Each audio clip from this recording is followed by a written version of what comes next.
Hello lovely people. This week I want to talk to you about The Sea by Iris Murdoch. Doobie doobie doobie doobie doobie doobie doobie doobie doobie doo.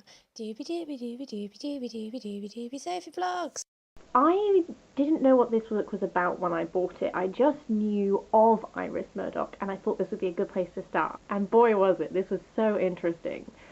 This book focuses on Charles Araby. He has been working in the theatre for many, many years, actor, director, that sort of thing, moderately famous, and he's finally retired and he decides to spend his retirement. He's bought a little house on this right by the sea in the middle of nowhere, and he's going to spend his retirement in seclusion in this house.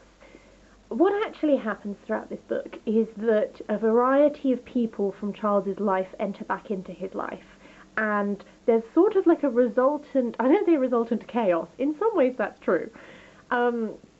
So really, the main sort of figures in this book are Charles himself. This is it's told in the form of Charles writing sort of a diary slash memoirs. Like it starts off as a diary and then it sort of becomes like this conscious writing down his story style thing. And figures who enter his life during this time are, there's a lot of women. The figure of Clement, who was an older woman who he met just while he was starting to get into acting, who was really like a mentor but also a lover, who has passed away, but her presence is there.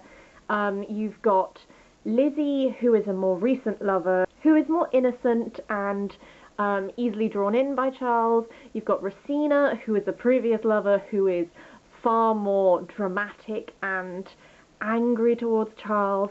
And then you've got Hartley, who is his childhood sweetheart, who he wanted to marry, but who, after the World War II, they lost contact with each other. She unexpectedly enters his life again, and that figure in particular is a real catalyst for a lot of this book. There's also a bunch of other people who are crucial to the plot, but concise here.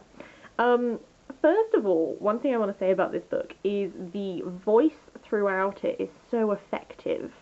Charles is very egotistical. And when you start the book, you're like, okay, theatre guy, writing some memoirs, I wonder where this is going.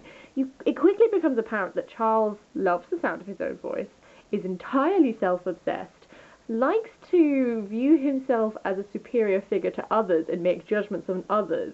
How true those judgments are, you'll have to judge. I certainly judged. And so, his view on others is often warped by his own prejudices and ideas, as is his view upon himself, his reflection on himself.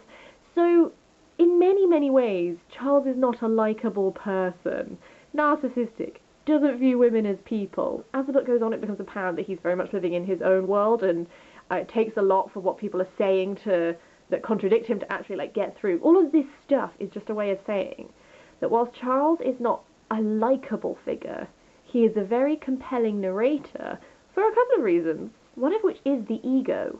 Because he is so self-obsessed, the narrative, you have such a strong sense of who he is that it's very encompassing. Like, the narrative doesn't slip at any point, the voice throughout it is always so clear, which is really very effective at keeping you, grounded in what's going on.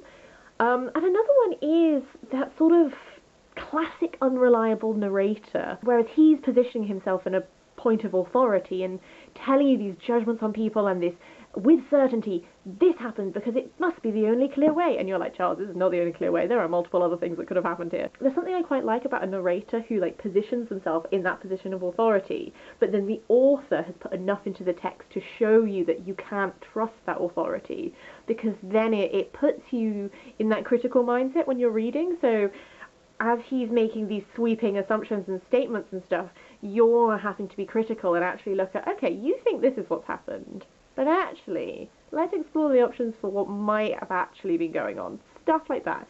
I just thought as a narrative vehicle, his personality teamed with this constructed narration, where, if it's a first-person narration, sometimes it's stream of, as it's happening, they're just narrating what is happening to them. Whereas because it is a consciously written down thing, and he very much at points references I am now going to tell you about what has happened since I arrived in London, or whatever. there's that reminding you that what you're reading is a construction, which then causes you to be more critical as you're approaching it. I also found the fact that Charles was involved in the theatre played in really well with that whole theme as well, because, you know, he has spent his life being an actor or a director. He is used to directing people and imposing his will on people. And just because he's retired doesn't mean he's stopped doing that. So much of this book is him trying to impose his will on other people and trying to manipulate the situation. And he doesn't even realize he's doing it half the time. Or like he talks about it, but he doesn't understand why that's not necessarily a good thing. And like this dramatist arranging figures and going for the dramatic storytelling option, like a lot of drama happens in this book. Every time you reach a lull, like a new figure enters stage, if you will, and more conflict is formed as a result of that. And this conflict is all stuff that's really exploring like the nature of people, and like no one in this book is wholly likable. There are degrees of likability within it, but this one thing this book really explores is the interior workings of people. And just to touch back to the title of the book, The Sea, the Sea, the sea really does have a presence throughout this. Like that's what drew me to reading this book, is this concept of the sea, because I love the sea. I love a lot of sea imagery, I love a lot of sea stories, but also the sea is terrifying and could murder me. And this book really does grapple with that. It grapples with the appeal of the sea and also the danger of the sea. And it's constantly being brought back to, even, you know, he spends a lot of time, whether it's just like he spends a lot of time like in the sea, like he's swimming and he's exploring the landscape around him, or it's just like whilst major events are happening, the narrative will just return to like, what does the sea currently sound like? What does the sea currently look like? It is this like running thread throughout that sort of brings it all together and is very fundamental in what I would say like the main climax of this novel is, because the climax of this novel is not what you would necessarily expect it to be when you're about halfway through. That's not going to make much sense if you haven't read the book. But we're exploring a plot line that is largely to do with Charles's interaction with our character, and I expected the climax of the novel to be like decisions made between these characters or decisions not made between these characters, but something to do with that relationship. And actually what the climax is to do with someone else entirely, and it turns out to be so far-reaching throughout the whole cast of characters that by that point had really built up. And it's fundamentally connected to the sea. And this is vague. If you haven't read the book, you're going to be like, I don't really understand. But once you've read the book, there'll be a moment where it goes, oh yeah, that's what she was talking about. Yeah. So I think I'm probably going to draw it to a close here, because my aim with this is not to actually discuss any plot spoilers or anything like this. My aim is more to communicate like this reading experience. You know, when you start to read something and you can tell that it's been very cleverly written.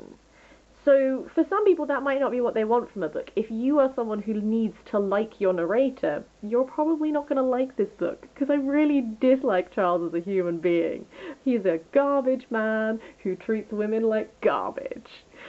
But it's a very compelling narrative when you have someone who's flawed, who is all these things that I've already talked about. We don't need to go over them again. I'm just saying that actually, for me, I found it really enjoyable. Just this introspective look at all of these people and the way they interact with each other and all the terrible choices people make sometimes and all this stuff. So I just wanted to get down. I finished it literally like an hour ago. This is very immediate. So I just wanted to capture this and that immediacy of how does this book make me feel. And if you're someone who's been wanting to check out Iris Murdoch, I think this is a good place to start. It is the only Iris Murdoch I've read, but I had a thoroughly great time doing so. If you have read this book, I would really love to hear your experiences of reading it. Otherwise, I will leave it there, and I will see you next week for something completely different.